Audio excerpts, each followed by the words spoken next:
আজ আমি তোমাদের সাথে শেয়ার করবো যে আমি পুরীতে গেলে কোথায় থাকি।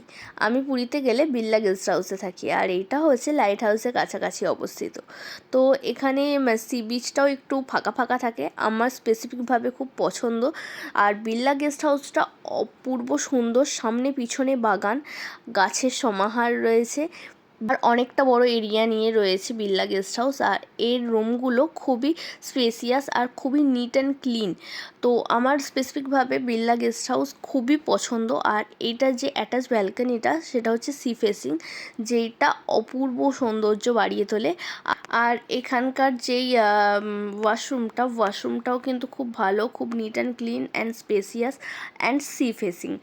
আর এখানকার বুকিং কিন্তু তোমরা অনলাইনে পাবে না, কলকাতার আইস স্কেটিং রিং থেকে করতে হবে। তো তোমরা যদি এখানে থাকতে চাও তাহলে চটপট বুক করে নাও। আর আমার ভিডিওটা কেমন লাগলো সেটা জানিয়ে দিও, শেয়ার করে দিও। বাবা।